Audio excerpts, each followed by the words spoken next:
My first statement is I am not a nutritionist, so don't hold me against everything that I say today.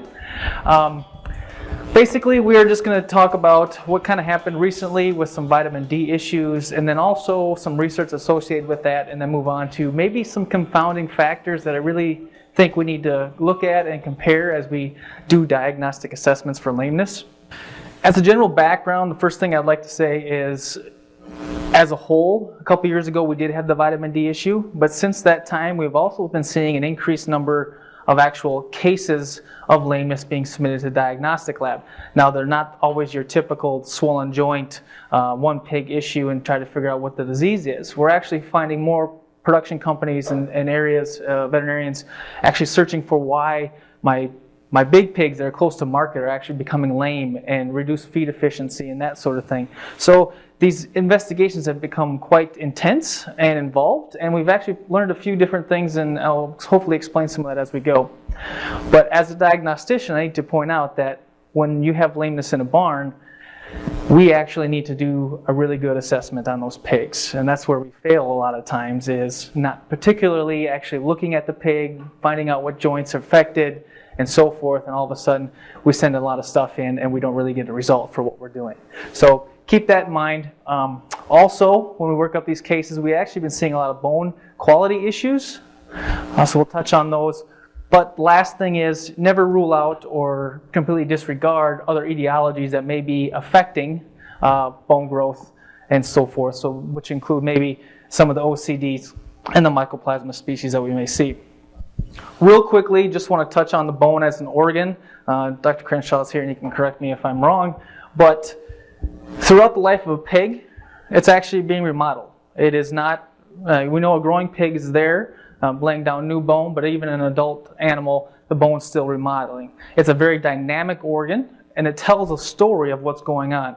It can tell you the mechanical stress, the nutritional factors, and all sorts of other interesting facts about potentially the flooring and so forth of what's going on in that animal. So it's pretty cool. And all these lesions, with time, can be seen under the microscope, and that's how we are generally trying to diagnose what we're telling you, along with a few ancillary diagnostic tests. Did this go off? All right, move it up. We are first going to talk about metabolic bone disease.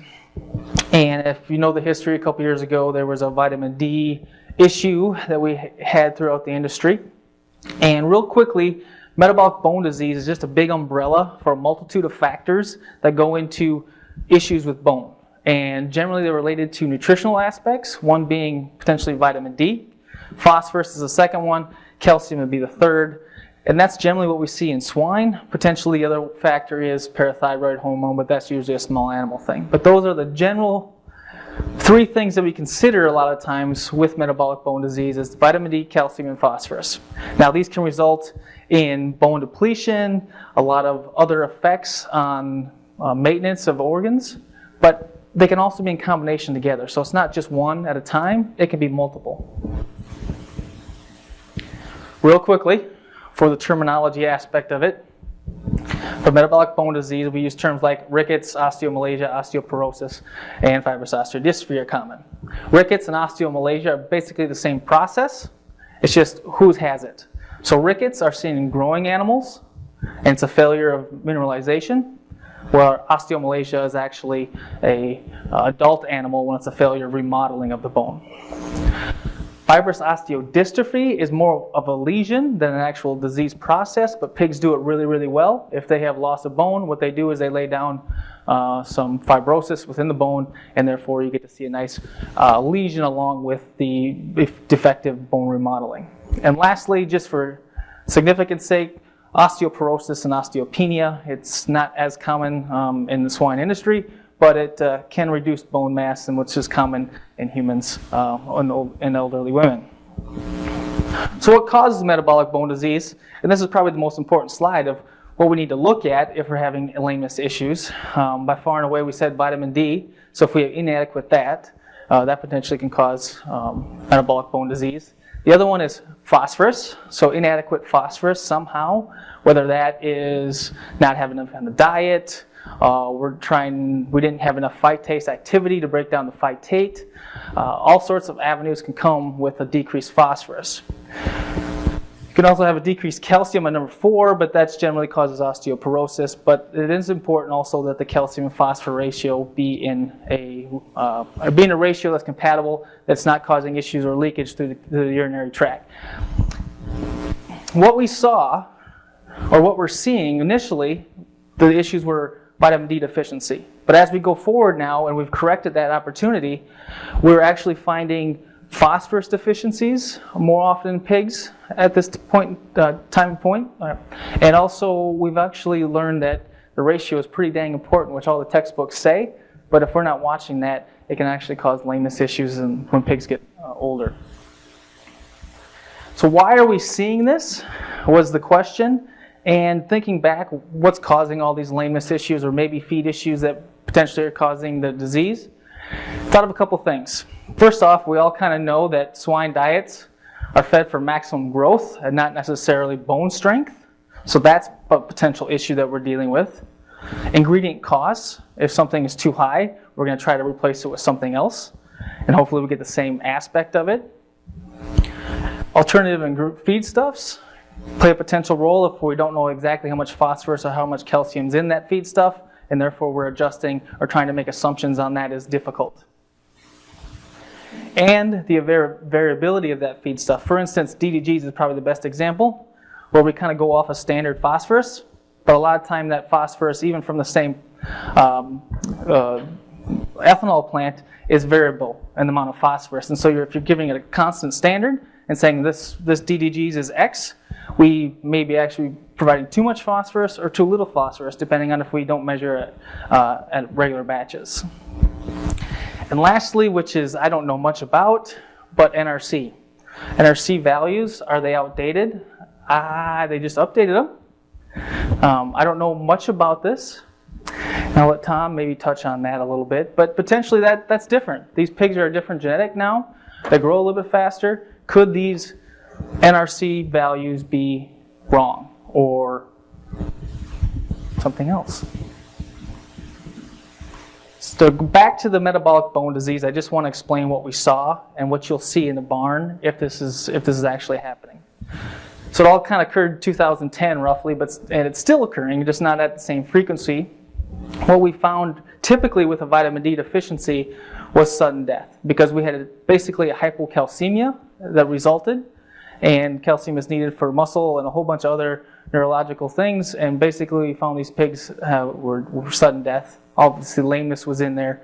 We did see tremors, some seizures, muscle fasciculations, and bone fractures and so forth. So the whole gamut of what you consider as lameness can be viewed. You just got to take the time and actually look and fully describe what you're seeing to everybody. With the vitamin D, we actually published a paper. But what we found was a couple different things. We put all these cases together. There's 17 cases of vitamin D deficiency. But what I wanted to point out is a couple things. One is the age or the weight.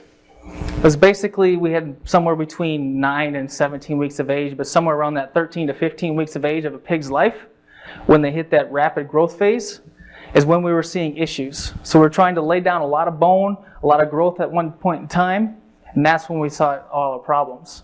Just keep that in mind. The other thing is we can have a whole variety of clinical signs, from recumbency to sudden death to lameness to dog sitting to bone fractures. Really, metabolic bone disease is just saying there's weak bones, and the pig will manifest at a whole gamut or a bell-shaped curve of what you can actually see for lameness. So keep that in mind. But sudden death is actually a clinical sign of metabolic bone disease in pigs.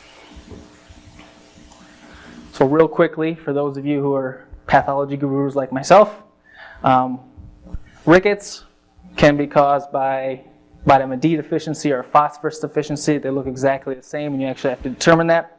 But you will get rickety lesions on ribs. At the costochondral junction right here, the rib actually kind of widens. The growth plate is irregular with tongues of cartilage that go on down at the bone. They're not being mineralized. There's a very easy and visible lesion to look for when you're doing this. Now, generally, the farther you go back on the ribs, so T8, 9, those sorts of areas, they're going to show those more often than the T1s and 2s because they're growing a lot faster. So you'll see those lesions. You can also see bone fractures. This is tibia right here. It's complete fracture with hemorrhage. The bone's so weak, it just kind of snapped, and we're three-legged lame and so forth. So those are the things we may be seeing in the barn. When it comes to diagnosing lameness, there's a couple of hints that I hope we can take home from this presentation today of how you do this. And I'll have to admit, the first thing is assessing rib strength. That was by far and away the most obvious thing that we could tell if metabolic bone disease was a problem. Take the time, isolate a rib, break it, feel what normal should be, and then you'll understand what abnormal is. So both vitamin D deficiency and phosphorus deficiency cause rickets, and what that ends up happening is you have very weak bones, so they're rubbery, so they will really take a long time before they'll bend, and maybe right at the end they'll have a little snap. It's almost like a toothpick. That's how weak it is. Alternatively, a calcium deficiency usually causes osteoporosis, so therefore the bone is actually pretty brittle. It'll snap, but it'll snap very easy. So that's kind of how you tell the difference between the two. The other thing we do a lot of is bone density and bone ash. That's highly variable depending on who's doing it or what lab's doing it, because it might be slightly different. You can have wet weights for ash, you can have dry weights for ash. You really need to talk to people at the laboratory who you're working with to understand what's normal. So I'm putting both of them up here for you today. Normal on a bone ash on dry fat free is somewhere around 58 to 62%, so the literature says, and wet weight somewhere around 25 to 30%. When we saw these cases of metabolic bone disease, I really don't get nervous if I'm working on a dry fat free if it was less than 45, to be honest with you. If you take all these cases and you look back, if it was below 45, yeah, I'm pretty sure I have issues could be going on. But if it was above 45, closer to normal, I really wasn't too concerned based on what we were seeing at the diagnostic lab. So that's just something to keep in mind as you're kind of doing these workups. For your information then, well, what's the average of what we're dealing with? I took 169 cases from the last couple of years that we've been looking at these lameness cases and just lined them up, and this is actually wet weight for the time being. But looked at what's the normal percentage, what was below and what was above. We have a quarter of our cases, somewhere 42-ish, that were actually below normal. And those were just random samples that were pulled. Some were from lameness cases, some were just random, trying to determine what is actually going on in the industry. And this was from the last 2.5 years.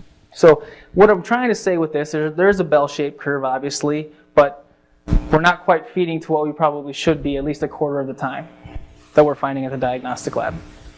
The other thing that everybody forgets when they're working up lameness cases, they just hone in on the leg and say, what's the deal here? Serum is probably one of the best attributes or best testing things that we can actually use. We typically look at calcium and phosphorus for the time being, and ALP. Now in a growing animal, ALP will be elevated anyway, but it helps us, at least in some cases, to put things together.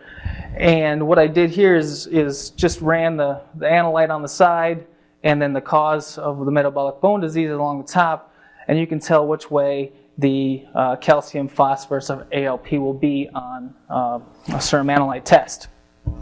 These ones where the boxes are, they were actually sideways arrows, so they can change up or they're kind of stay the same. Basically, calcium will be down in a vitamin D deficiency and a calcium deficiency, and the phosphorus deficiency, the calcium will be elevated. So it's kind of one thing to do because the body tries to maintain calcium in a very innate, intricate process to keep it so everything's within a normal range. So it'll pull off bone before it actually decreases in the serum. The last thing we do a lot of is vitamin D testing, and Ron Horst's lab usually does this for us in Ames, Iowa. And to determine if the vitamin D is actually the issue, we're measuring 25-hydroxy vitamin D, which is an intermediate, and we do that because of the half-life is quite a bit longer on 25-hydroxy. Interestingly enough, pigs and humans have a very similar vitamin D3 level that should be circulating at any one given time. Now, this chart is what we put on our forms, but it's kind of older, and I don't know if it's exactly right, but knowing all these cases that are coming through, and knowing from the human literature that states basically below 15 nanograms per deciliter, you probably have bone growth issues or bone strength issues. At that point, I've seen a lot of them too. Darin's thought is, well, if I'm at 15 or above, I'm probably okay. Is it ideal? Probably not, but as a bone aspect, I'm probably okay. If it's below 15, I start getting worried. That's what all these cases have kind of told us. So you can see that real quickly, vitamin D is actually given in some through transplacentally, some through colostrum.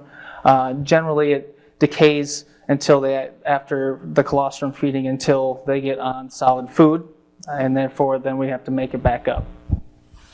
The other interesting point that we're actually starting to do, and more people are getting interested in, some larger companies, is actually looking at urine as a diagnostic assay to determine whether there are bone issues at different stages of production. This is fairly new. We've tried it with a couple of production systems. There's a paper back in 2000 by Hagenmoser that looked at kind of bone and rickets in pigs, and then what they were doing is they were measuring the urine phosphorus, calcium, and creatinine and doing the ratios. Basically what this is telling you is you can actually sample a diet over time or a group of pigs over time potentially and determine where am I at, what's my status. Because if I have too low of phosphorus, I have a phosphorus deficiency, I might be leaking calcium out of my urine at a higher rate to try to balance it. Interestingly enough, we've done this, like I said, with a couple companies, and we've actually diagnosed a few issues with phosphorus problems or phosphorus deficiency using this table provided here, which I can get to anybody if they need it. So, interesting. I don't know much about it yet, don't know exactly what it means, but these production companies that are starting to use this have had issues with lameness and late finishing, which then corresponds to potentially some picking on those pigs, beating them up, and obviously decreasing the pocketbook. That's where the big thing comes in. So, anybody's interested, we can probably talk later. I would like then to move on to a couple little research stuff that we've done with vitamin D.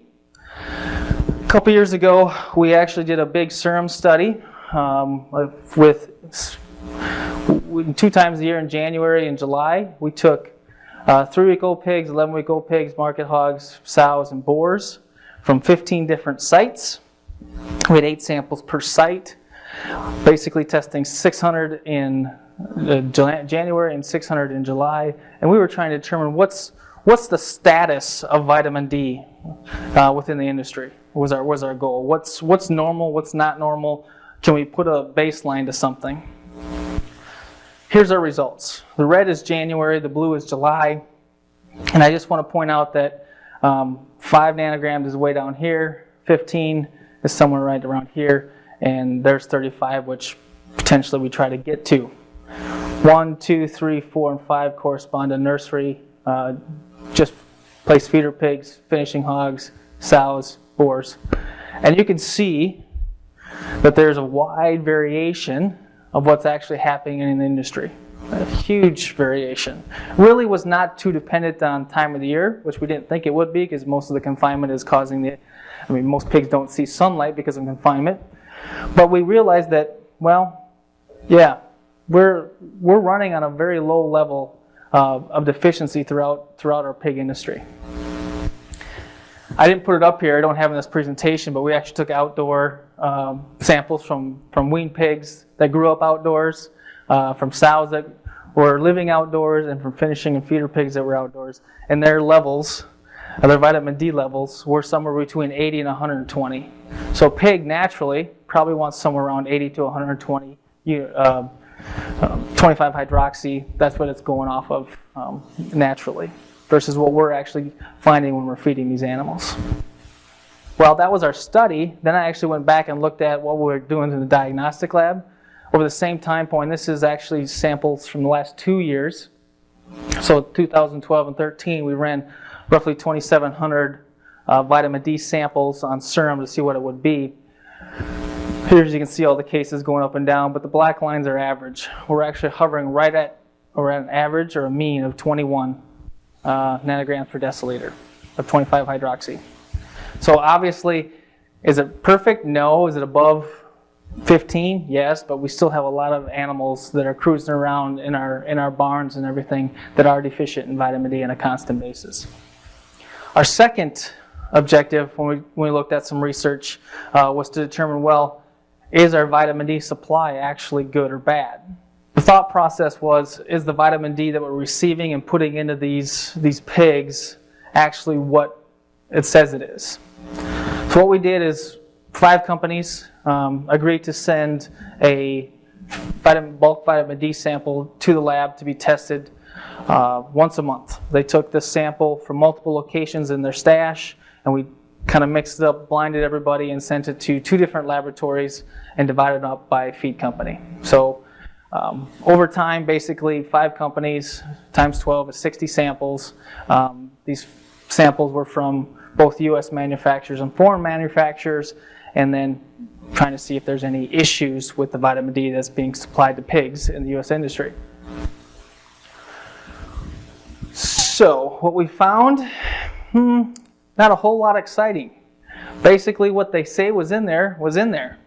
It really didn't vary from 500,000 international units on a given basis. There really was no difference between company or manufacturer of the vitamin D product. But the interesting finding was that there is a month or a time statistical difference. So if the lot number of the vitamin D was the same over time, basically the potency of that vitamin D decreased the longer it was stored. So it makes sense if I had a vitamin D storage that was sitting here from January and it lasted till October, the October one would be definitely significantly lower than the amount that was there in January.